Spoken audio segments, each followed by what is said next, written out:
Oh, hush. Yeah, this is my tent configuration, one of them, and it's the teepee figure. It has a two-pole system, so there is no center pole, which I've seen a number of teepees on Amazon and on people's other camping YouTube channels, and a lot of them have that center pole, and this one doesn't have a center pole. So it literally opens up a wide area inside the tent, and it's a great sized living space. Maybe for two people at the most. And this tent is designed basically and stated on the bag and package is for a seven man.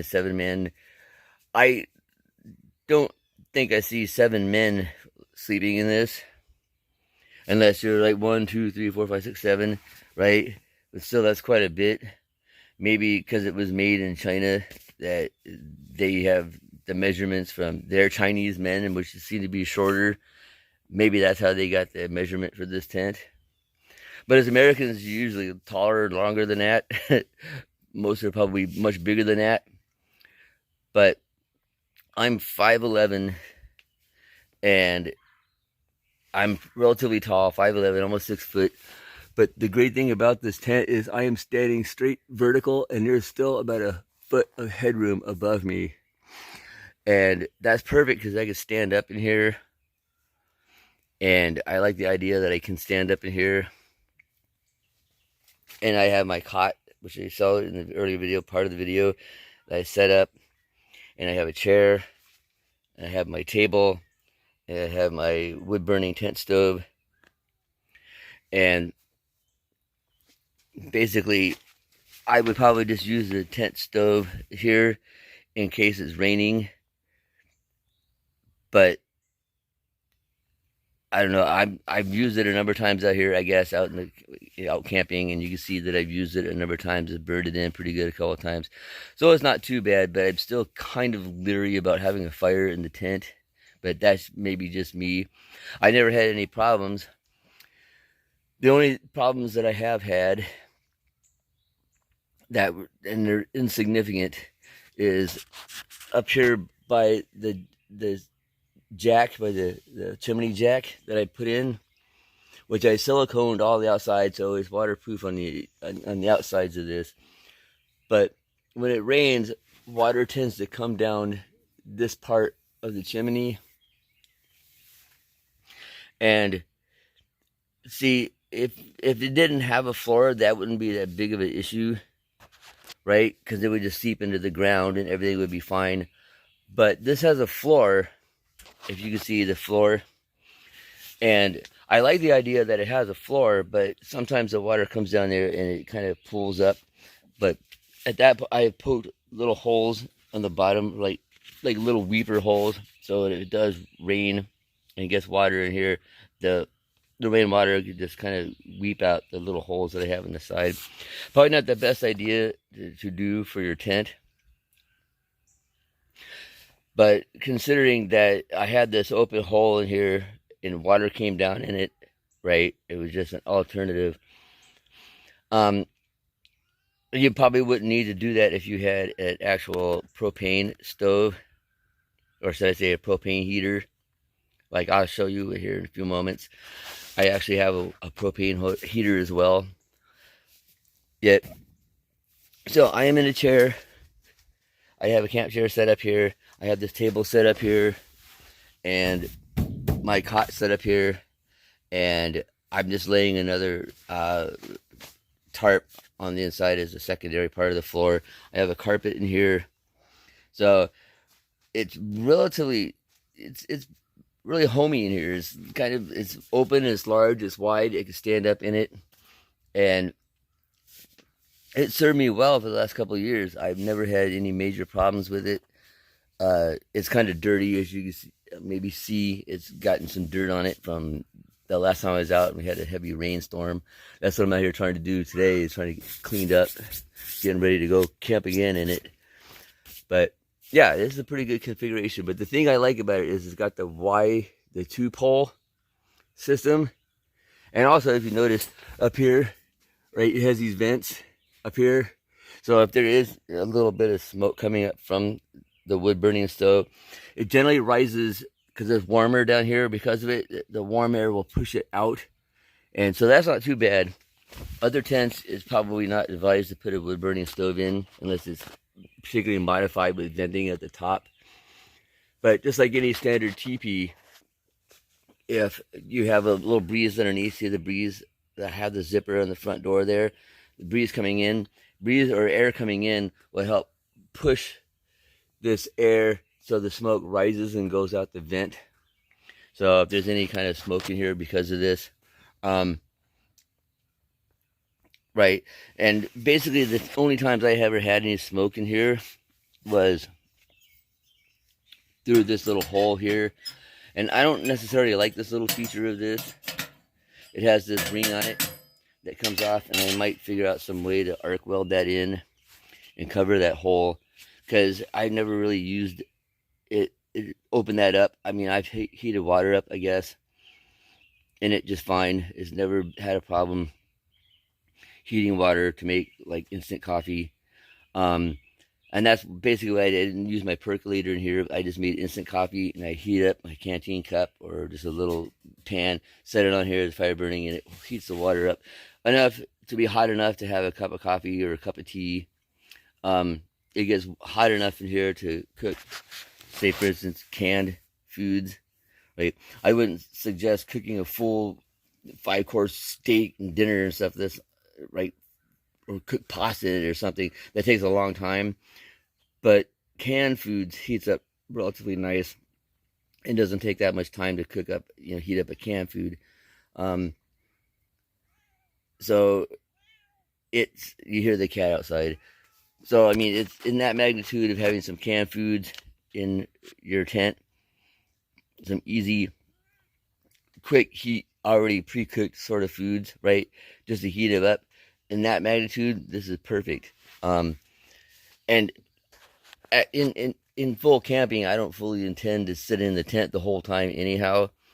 I only sit in the tent like when it's raining, and it will do that here. It will rain all day one day, and the next day will be nice. That way I can go out and cook outside. I can cook out by the campfire, But we have times where it will start raining and heavy pour or whatever, rain for a considerable amount of time. And, as long as you're keeping dry, as long as you're keeping warm, and you got some entertainment like a radio or your computer with movies or something, right? It's not that bad to sit in here all day and just camp out, as long as you have a way to cook food and eat. As far as doing the number 2, I don't know, but if you do need to do the number 1, right, this is plenty of headroom. You could use a jug or a milk carton or something, right, to have to do that. If you're raining, you can't get out. Or, I mean, it's kind of a off topic to talk about when camping, but again, right, having to go outside of the tent in the middle of the night when you have to go is kind of a pain in the butt to do. So I like the idea that this tent is tall enough that if you have to do that, I just carry a milk jug or a container that I can do what I need to do in, and I don't have to go outside of the tent. I can just do that all inside the tent. It's more comfortable to do it that way. As far as doing the number 2, I don't know. You're out in the sticks on that one, right? And generally where I go camp, there is a bathroom facility that if I have to, I can go use that. But, that's kind of a gross topic to talk about, but it's an interesting topic to talk about same way, because that's always been a problem when you go camping, is where do you go to the bathroom at? And it's always been, in my past, it's been a pain to get up and go out of the tent. So I like the idea of having a large tent like this, because I'm tall, and it's so much easier to get dressed or undressed to be able to stand up in the tent. So that's one feature I like the most, is the ability to stand up. And this one is large, right? It's big, and so it's like a room, actually. It's not like living in a little pup tent, which I've done that before, a little bivy tent or a little hammock tent or something, right? It's it's really large inside here. It's like sitting in a room. So I like that idea of having a larger area tent that I can just hang out and chill out in, relax. It could rain, provided I keep my windows up. And it has this window in the back. If you notice, it's just got to pull out kind of like a dome, like a dome window in a dome tent. And that's really nice because I'm getting fresh air coming in through this. And it only zips partially down, but it's mostly covered. And I can zip it all the way down to get even more air in here if I wanted to. So that's really nice. I like that feature of this tent.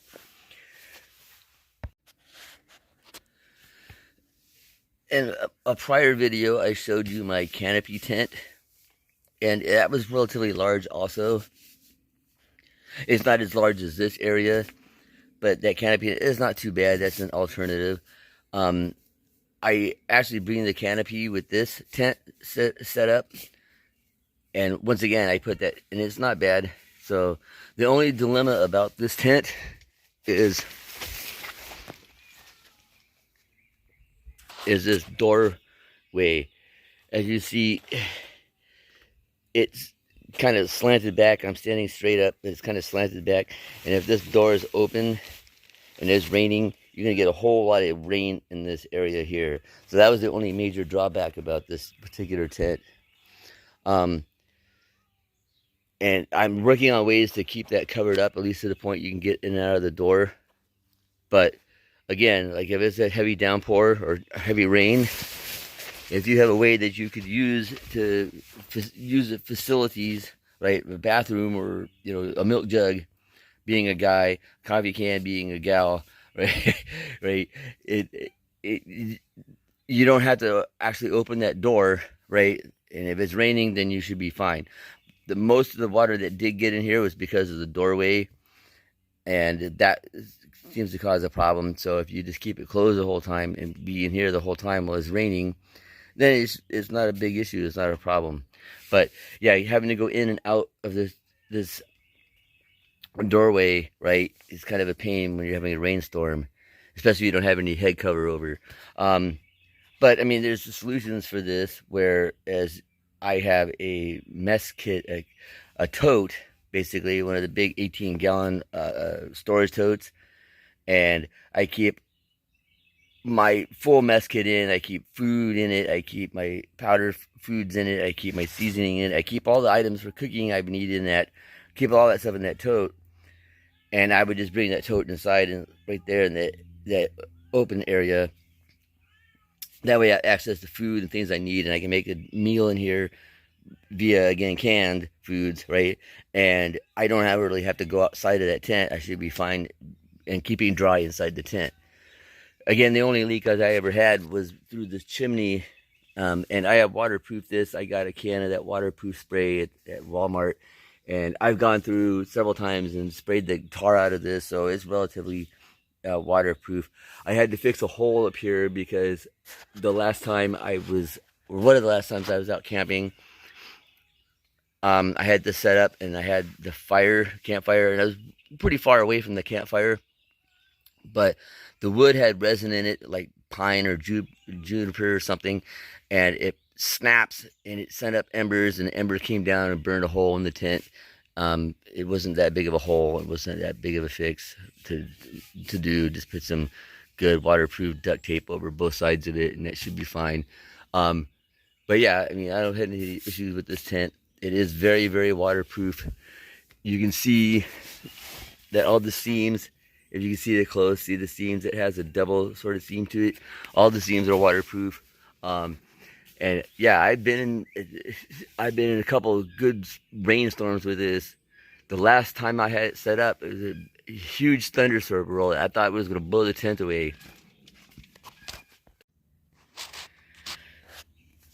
As for tent heat, actually, that wouldn't be too bad. Actually, I've used this in the cold before too, and it works really well. I don't know if I keep it on the crate. I just have it set up for the camera and so it doesn't fall over. It's something you want to keep on a stable surface. And at the moment I have this tent stove in it. But you could have either or. This is just more guaranteed to have fuel. right? Because you know, out in the woods, you could always find wood to burn in this. That runs off of propane. So, you know, if you're up for extended time, you run out of propane, that would be a secondary. But that tends, the Mr. Buddy works just fine as a tent stove. You got Mr. Cat in here checking it out. Mrs. Cat, should I say, is a female. For tent heat, the Mr. Buddy heater actually works relatively well. This is only a single burner, and once again, this is not, it's a good size for one person in here. They have different models. They have a 2-burner type that has the 2 plates in the front, 2 ceramic plates. This is a single plate, and it's sufficient. It's nice and toasty in here. Actually, I've been out camping when it's been 35 degrees Fahrenheit, and we kept it relatively warm in here. And I have it connected to a propane tank, which is great because it can last a lot longer. A propane tank, I can get 4 or 5 days out of a propane tank if I'm running this at night when it's colder. And then it also backs up for my cooking because I can cook off of it. I just don't cook with the gas inside here.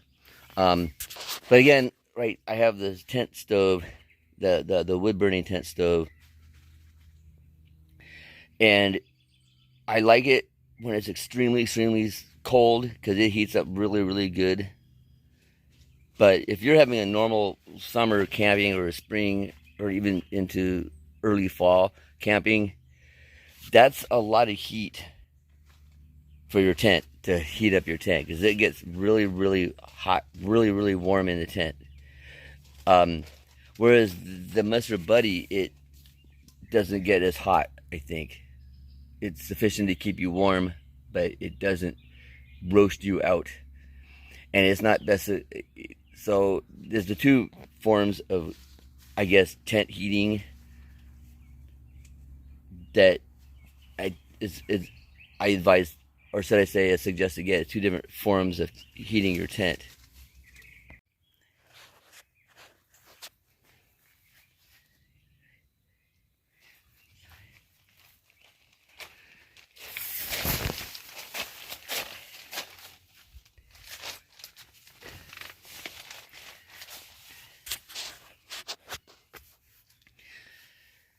So ultimately, if I was going to use my Mr. Buddy heater, I would probably not have the wood burning stove in here. Probably would be unnecessary anyhow. So in essence, I would use the table and the basket but I would have my tote inside here also, which is probably more of a convenient setup anyhow. And that would be practically fine. That would be good. The only thing I worry about is that heat rises. The heat rises up out of this.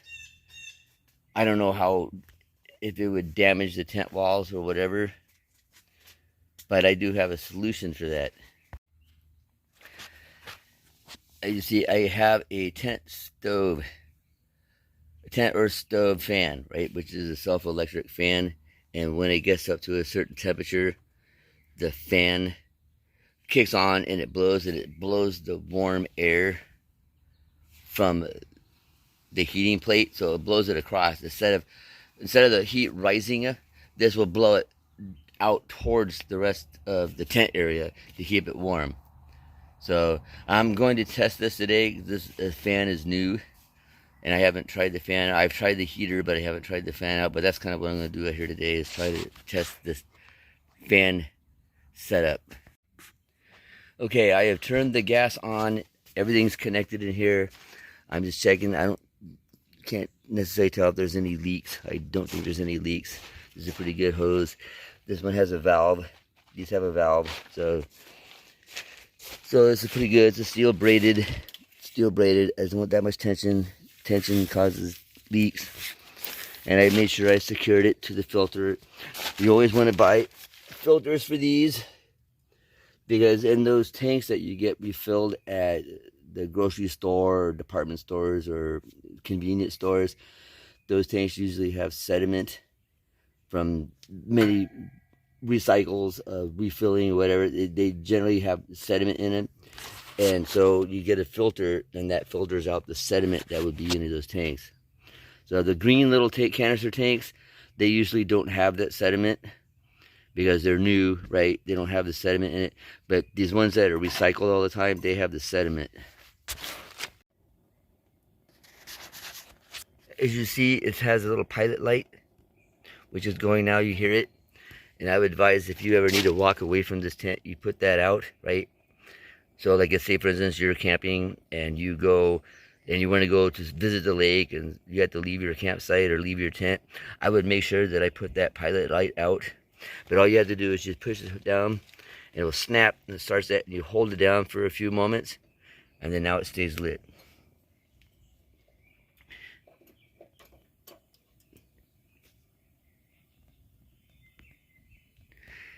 And I turn the gas on. It doesn't make any noise, but I can see it radiating heat off that plate. So I have it on low setting. Get out of the cat. I don't want the cat to go up to it. But this is all a test.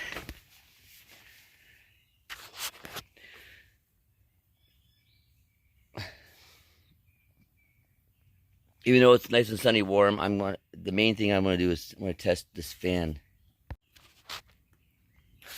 Also, mind you, they have to put this on the package that you don't want to use this inside. They have all this warning and yada, yada, yada. But these have been rated that you can use these inside. So, regardless, see, there you go. See, the fan is now starting because the heat is rising. See that? That's pretty darn cool. It didn't take very long at all. But that heat is rising, and it's starting to start that motor in the fan. It's starting to rotate the fan. See that? Anyhow, these things, right, they've been used for years, and they have to have writing that says, do not use indoors. But on the other side of the box, it says they're perfectly safe to use indoors. And these would be a very good emergency heater in case of shit hits the fan, and you're in the wintertime, and you have no other heat in your house, and you have no electricity. Right? No way to actually heat your home. I hear these work really good in that magnitude. Wow, this thing is really cranking. You can see that fan going. It is really moving. It's kind of hard as this day, but you can see the plate is getting nice and glowing hot. I don't want the cat to get close to it, so get it back, cat. But you see that fan is moving, right? It doesn't look as fast on camera, but it sure is moving. So it's pushing out the heat. So I am now sitting on the side of this heater. And with this fan going, it's funny because I don't feel that much heat coming here from back of my hand. Right? There's hardly anything coming back here. But as this fan is moving the air, even right here, I don't necessarily feel it. Right? But I move my hand here, and I can definitely feel that heat coming off, pushing that heat outwards. So I can definitely feel it. Yeah, that's nice and warm. Very, very hot. And it's on high right now, but I mean, I totally can feel that heat coming off. That works awesome, outstanding. And I guess because the fan is pushing the heat out towards the tent, is not rising, so it's not really seeming to endanger the top of the tent here, the window and everything. So I can see it getting warm enough here in the tent, even in really cold temperatures, being warm from this. And being so warm you have to keep a window open. I see that being a potential of this. So this thing works awesome. This little fan, that is outstanding. I've seen videos about it, and to be honest, I was skeptical.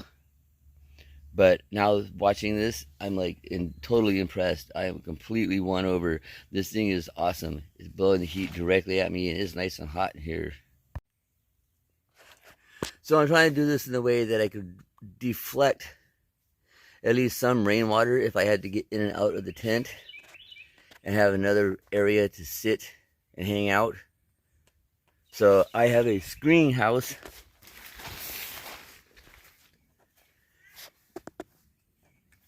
Yeah.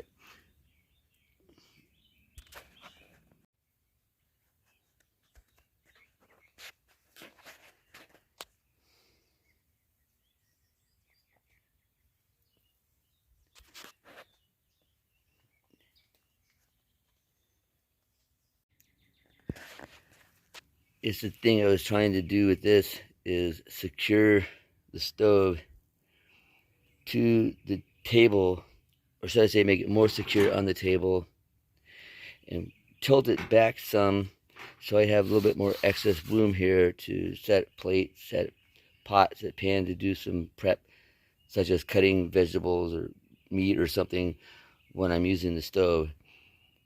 Because usually if you're sitting out camping, you'd be sitting in the chair, you got your plate, whatever. But this kind of gives a little bit more table to use. And another problem with this, I didn't like how these connections for the gas is. It makes more sense that these would probably should be in the back. So that was a situation they had to come up with, and I don't know of a hose that would fit there. So I kind of had this set up on the table where there's a screw, it screwed it into the table. So it just gives it some stability.